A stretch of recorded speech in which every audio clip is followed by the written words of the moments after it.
यदि आपको हमारी वीडियो अच्छी लगती हैं तो आप चैनल को सब्सक्राइब करें, वीडियो को शेयर करें और बेल आइकन को प्रेस करें ताकि समाज के अंदर अच्छी चीज़ों का प्रचार और प्रसार हो सके। धन्यवाद।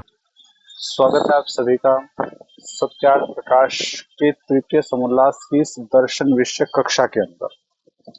सत्यार्थ प्रकाश का तीसरा समोल्लास हमारा चला हुआ है और वैशेषिक दर्शन का विषय हम लोग पढ़ रहे हैं।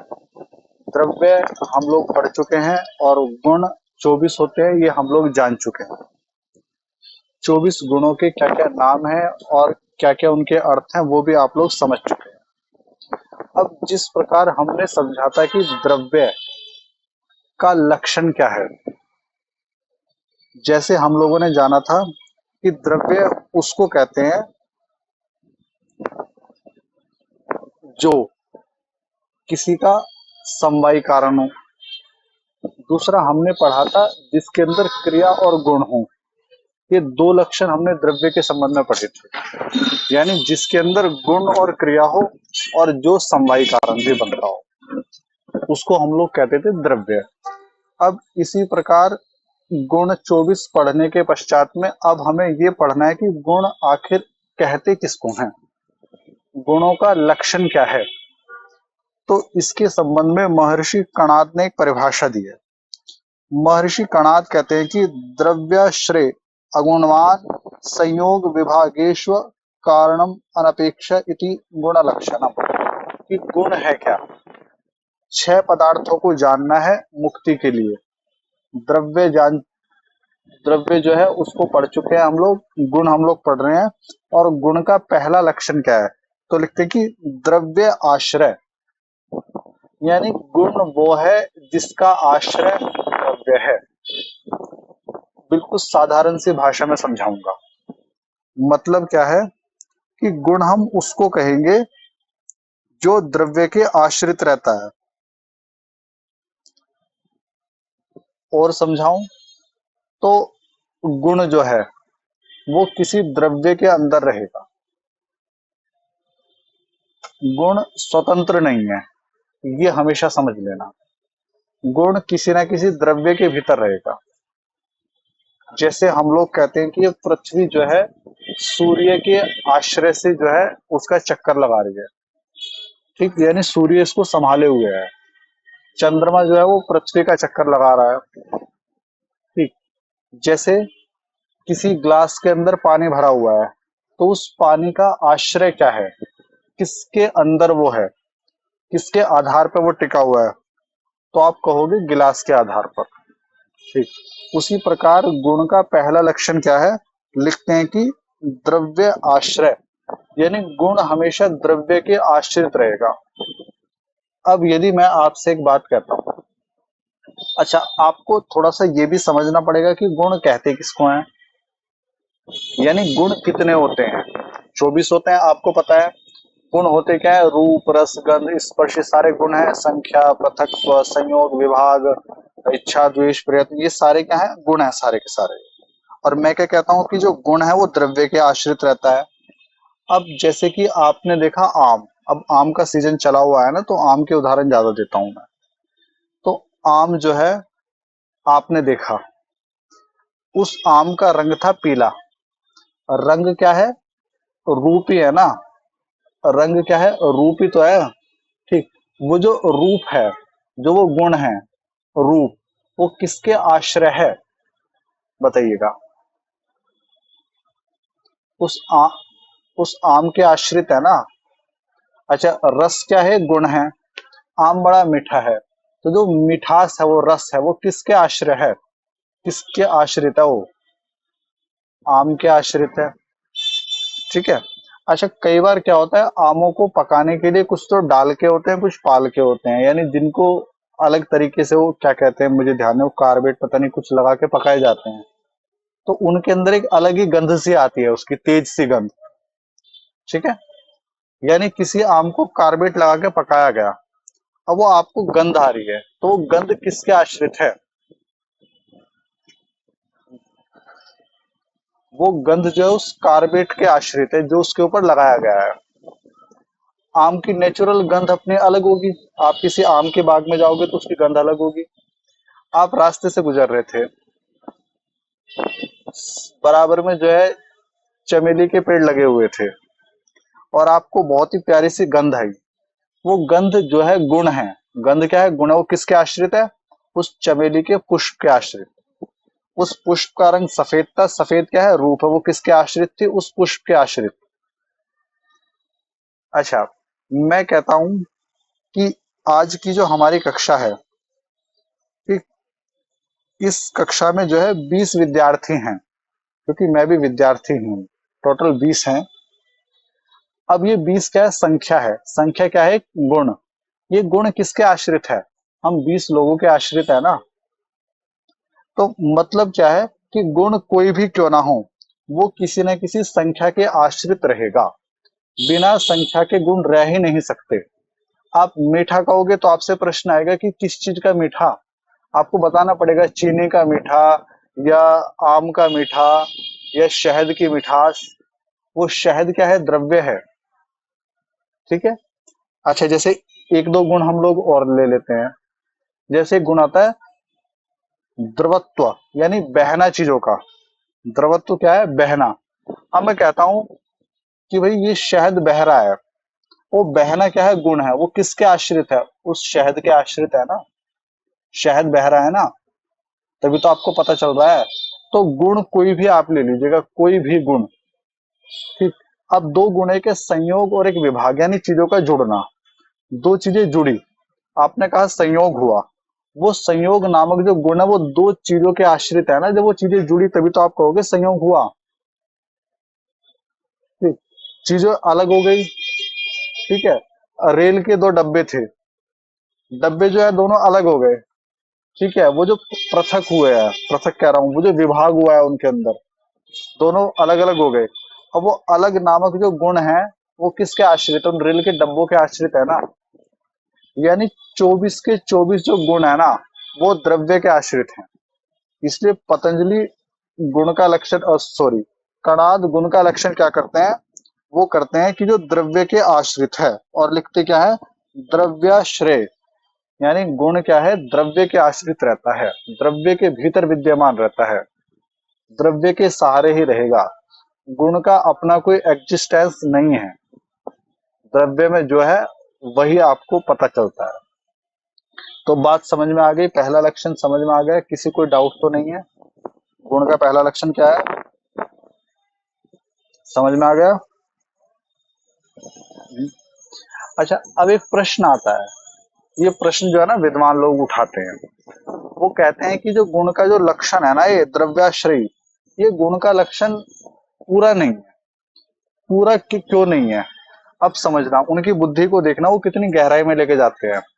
देखो, एक होता है, द्रव्य भी दो प्रकार के होते हैं। द्रव्य भी दो प्रकार के होते हैं। एक तो होता है कारण द्रव्य और एक होता है कार्य द्रव्य। बहुत प्यार से समझाऊंगा, समझना। नहीं समझ में आए 2 बार 10 बार पूछ लेना। ठीक है। तो मैं कहता हूं कि द्रव्य भी दो प्रकार के होते हैं। एक तो होता है कारण द्रव्य, एक होता है कार्य द्रव्य। कार्य द्रव्य वो होता है जो कारण द्रव्य से बना होता है। जैसे कारण क्या था? आटा, नमक, पानी, सबको मिला के गूंथ के आपने रोटी बना दी। तो ये आटा, उसके अंदर मिलाया गया नमक और उसके अंदर मिलाया गया पानी, ये तीन क्या है? कारण है। और इन तीनों के जो कारण का कार्य क्या है? रोटी। बात समझ में आ गई? ठीक। तो यहाँ गुण का लक्षण क्या दिया था? कि जो द्रव्य के आश्रित है। अब मैं आपसे एक बात पूछता हूँ कि जो कार्य द्रव्य है, क्या वो कारण द्रव्य के आश्रित नहीं रहता? भाई, रोटी जिन चीजों से मिलकर बनी है उनके आश्रित तो रहेगी। आप लोग कपड़े पहनते हो, कपड़े तंतुओं से मिलकर बने होते हैं। तंतु क्या है? कारण है। ठीक है। और तंतुओं को जोड़ने से क्या बना? कपड़ा, जो कि कार्य है। वो कार्य भी तो उस कारण के आश्रित है ना। ठीक, उसके ऊपर निर्भर है, नहीं है। तो ऋषि लोग क्या कहते हैं? वो कहते हैं कि भाई ये जो परिभाषा महर्षि कणाद ने दी है ना, ये अभी थोड़ी अधूरी थी, क्योंकि इससे दोनों चीजों का पता चल रहा था। यदि हम खाली द्रव्य आश्रित कहें तो द्रव्य आश्रित गुण भी होते हैं, द्रव्य आश्रित कर्म भी होते हैं, और द्रव्य आश्रित जो है कार्य द्रव्य भी होता है। तो उन्होंने कहा कि ये परिभाषा है तो ठीक, लेकिन इसका क्षेत्र बढ़ रहा है। इस परिभाषा से हम ये नहीं पता लगा पा रहे कि ये किसके लिए प्रयोग करी गई है। तो इस समस्या के समाधान के लिए कणाद ने एक और लक्षण जोड़ दिया। वो कहते हैं अगुणवान। क्या कहा? अगुणवान, यानी गुण का दूसरा लक्षण क्या है? अगुणवान।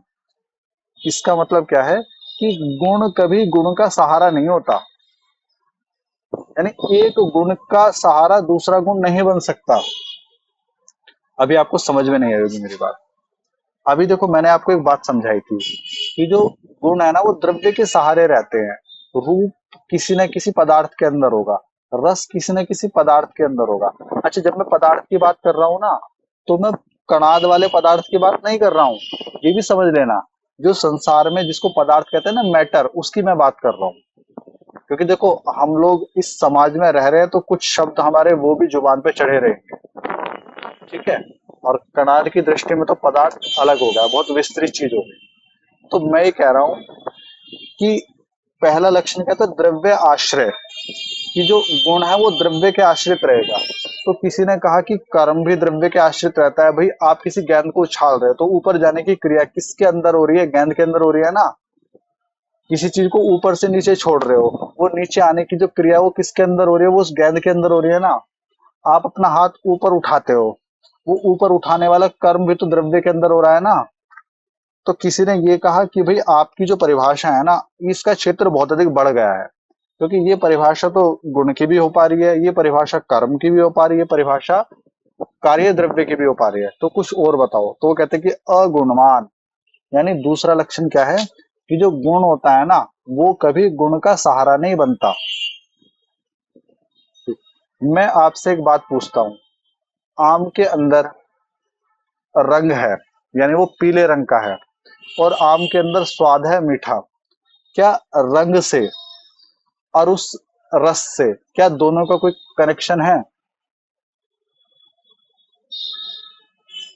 आप में से बहुत से को नहीं, बहुत सौ के मन में एक बात आ रही होगी। उनके मन में आ रहा होगा कि नहीं आचार्य जी, ऐसा होता है कि रंग को देख के पता चल जाता है ये पक रहा है, कच्चा है, मीठा है, नहीं है। ठीक है, बहुत सौ के मन में बात आ रही होगी। ठीक है, लेकिन सच्चाई क्या है? सच्चाई ये है कि रूप एक अलग गुण है, रस एक अलग गुण है। ठीक है, गुणों का कोई ऐसा संबंध नहीं है आपस में। कई बार आपने देखा होगा कुछ चीजें जो है बहुत अधिक ऐसी लगती हैं कि ये बहुत अधिक पकी हुई हैं, लेकिन वो फीकी हो जाती हैं। कई बार हम लोग तरबूज लेके आ जाते हैं, वो लगता तो है बाहर से कि हाँ ये अच्छा होगा, लेकिन वो अंदर से फीका निकल आता है। तो कहने का मतलब क्या है कि गुण कभी गुण का सहारा नहीं बनता। गुण द्रव्य का तो द्रव्य के भीतर तो रहेगा, लेकिन एक गुण दूसरे गुण को सहारा नहीं देता। रूप रस को क्या सहारा देगा? रस गंध को क्या सहारा देगी? अलग अलग है सारे। रूप अलग है, रस अलग है, गंध अलग है। संख्या क्या सहारा देगी किस चीज को? किसी दूसरे गुण को। तो दूसरी परिभाषा क्या दी कि गुण जो है ना कभी वो दूसरे गुण का सहारा नहीं बनता। सारे गुण पृथक हैं अपने आप में। हाँ, वो सारे गुण जो है वो द्रव्य के आश्रित जरूर हैं, द्रव्य उनका सहारा बनेगा। तो ये दो लक्षण दे दिए। ठीक, उसके बाद में क्या कहा गया है? उसके बाद में कहते हैं कि संयोग विभागेशु अकारणम। फिर तीसरी बात क्या कही? तीसरी बात कहते हैं कि संयोग और विभाग, यानी चीजों का आपस में जुड़ना है, चीजों का दूर होना, इसमें गुण का कोई ऐसा खास योगदान नहीं है। संयोग विभाग में जो है गुणों का कोई खास योगदान नहीं है। मैं आपको एक बेसिक से उदाहरण से समझाता हूँ। संयोग का मतलब क्या है? जुड़ना। विभाग का मतलब क्या है? चीजों का टूटना, अलग हो जाना। ठीक है, दूर दूर हो जाना। बात समझे? अच्छा, सामने से आ रही थी एक ट्रेन, एक और ट्रेन और आगे उसके सामने से। यदि ये ट्रेन आपस में टकराए तो वो संयोग है नहीं है? उनका जुड़ना है नहीं है? बताओ। ठीक। अच्छा, टकराने के बाद में उनका दूर दूर हो जाना, या उनकी बोगियों का टूट के गिर जाना, या चीजें जो है इधर उधर विभाग हो जाना। ठीक, ये भी क्या है? विभाग है। अच्छा, मैं आपसे एक बात कहता हूँ कि जो ये संयोग होता है, संयोग में कर्म तो कारण बन जाता है। भाई दोनों रफ्तार से आ रही है। कर्म का मतलब क्या है कि कुछ कार्य हो रहा है, दोनों रफ्तार से आ रही है। ठीक है, आपस में टकरा गई, कर्म तो कारण बनेगा, लेकिन कोई गुण थोड़ी ना कारण बनता है उनके अंदर। तो मान लो एक ट्रेन काली थी, एक ट्रेन सफेद थी, मान लो, ठीक है, क्या इस कारण से वो जुड़ेंगी या इस कारण से अलग होंगी? ऐसा तो होगा। हम्म? यानी चीजों के आपस में मिलने और चीजों के आपस में दूर होने, इनमें जो है ना, गुण कोई कारण नहीं बनता। ये अलग करने के लिए परिभाषा दी गई है। देखो थोड़ा सा समझने वाली चीजें हैं, टफ भी हैं, और मैं तो बहुत साधारण भाषा में समझा रहा हूँ। बाकी वैशेषिक दर्शन पढ़ोगे ना, तो वहां तो इसके ऊपर इतनी ज्यादा व्याख्या है, सूत्र के ऊपर कई पेज भरे हुए हैं, कई सारे पेज। तो मोटा मोटा जो समझा रहा हूँ ना यहाँ पे, उसको समझ लीजिएगा। पहला लक्षण क्या है कि गुण वो है जो द्रव्य के आश्रित रहता है। दूसरा लक्षण क्या है कि कभी गुण दूसरे गुण को सहारा नहीं देता, यानी गुण गुण का आश्रय नहीं बनता। और तीसरा क्या है, संयोग और विभाग, इनमें जो है गुण कोई कारण नहीं बनता। ठीक है, संयोग और विभाग में गुण कोई कारण नहीं बनता। ये क्या है, इति गुण लक्षणम, ये क्या है, गुणों के लक्षण है। यदि हम महर्षि की परिभाषा पढ़े तो ऋषि लिखते हैं कि गुण उसको कहते हैं जो द्रव्य के आश्रय रहे। ये मैं समझा चुका हूँ। भाई रूप रस गंध किसी न किसी पदार्थ के अंदर रहेगा ना, द्रव्य के अंदर, किसी मैटर के अंदर। ठीक, फिर कहते हैं कि अन्य गुण का धारण न करे, यानी अन्य गुण को धारण नहीं करता एक गुण। ठीक, रूप रस को धारण नहीं करता, रूप रस को धारण नहीं करता।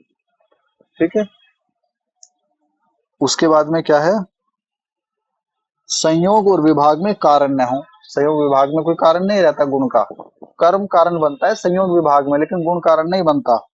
और लिखते हैं कि अनपेक्षा, अर्थात एक दूसरे की अपेक्षा न करें, यानी गुण कोई एक गुण दूसरे गुण की कोई अपेक्षा नहीं करता कि ये होगा तो ये होगा, ऐसा कुछ भी नहीं है। तो इसी को गुण कहते हैं, यही गुणों के लक्षण हैं। अब यदि इसमें कुछ ना समझ में आया तो आप मुझसे पूछ लीजिएगा, कोई ऐसी चीज जो आपको ना समझ में आ रही है तो पूछ सकते हो आप।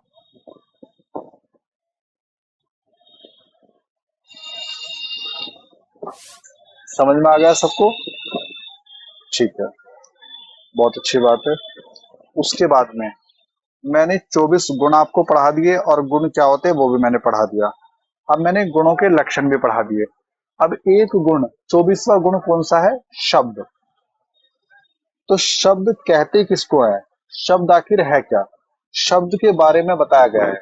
महर्षि जो है, महर्षि कौन से महर्षि, पतंजलि, महाभाष्य वाले। एक तो महर्षि पतंजलि कौन है, जिन्होंने योग शास्त्र लिखा है।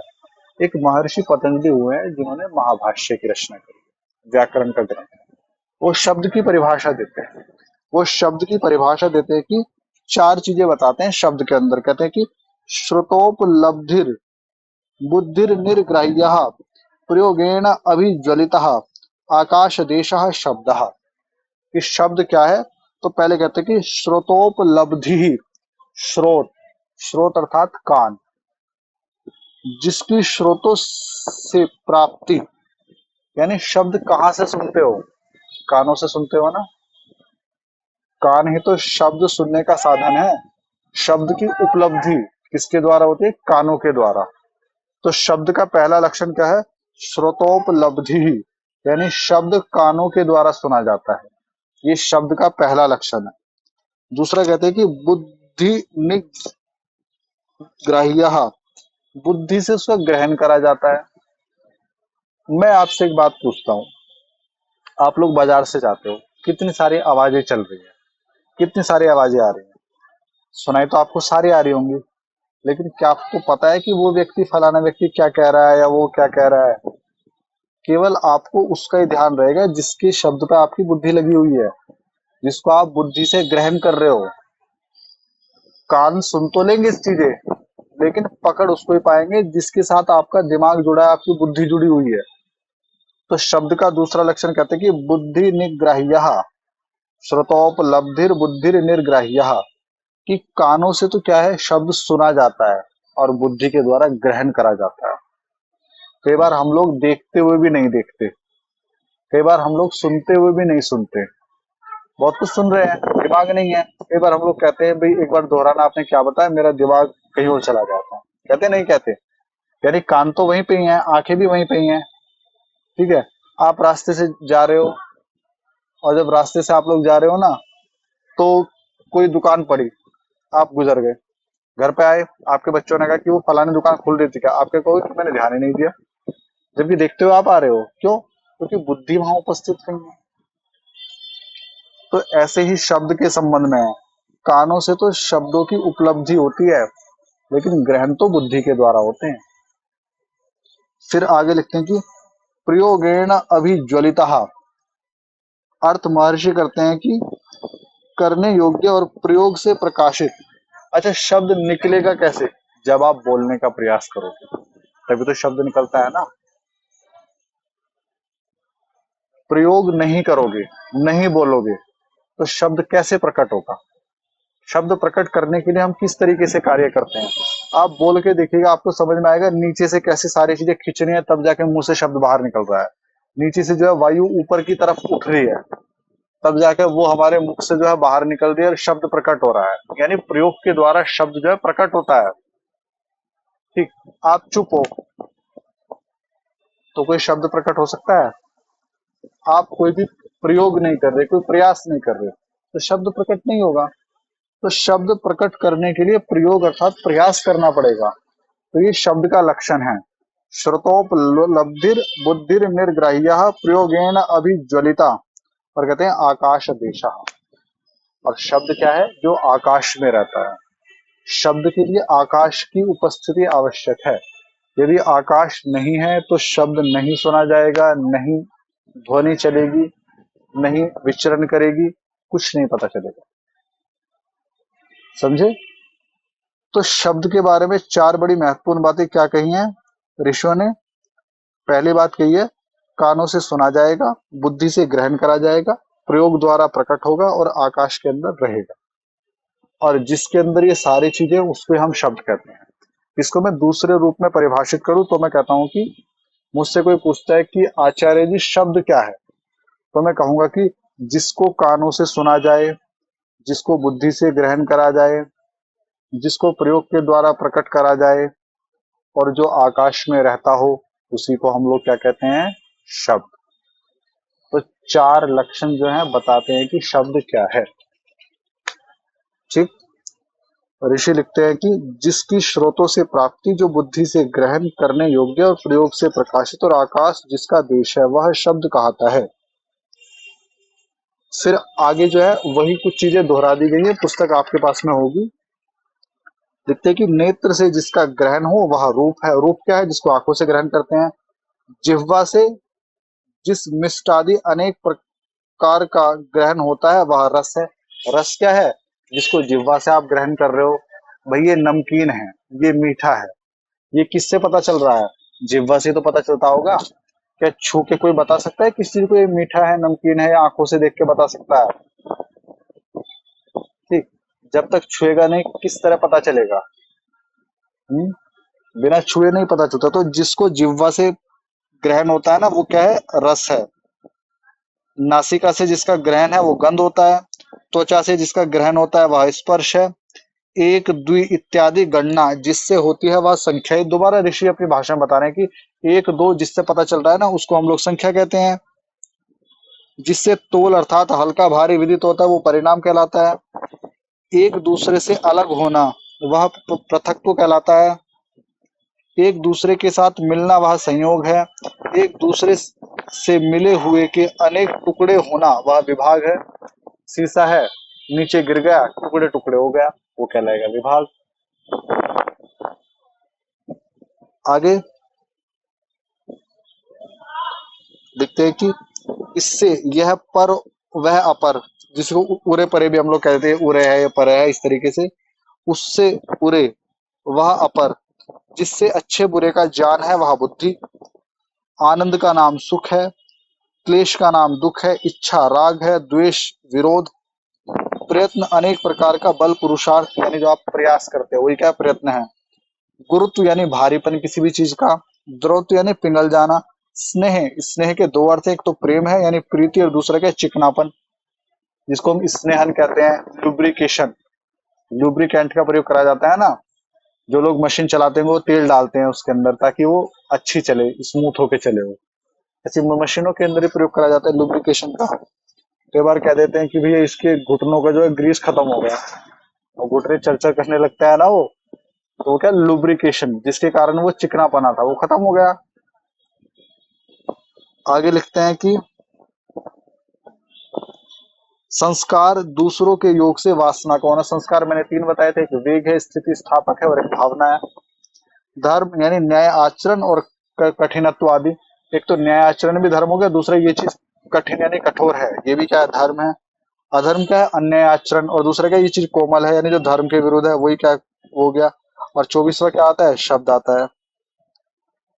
ये 24 के 24 क्या हो गए, गुण हो गए।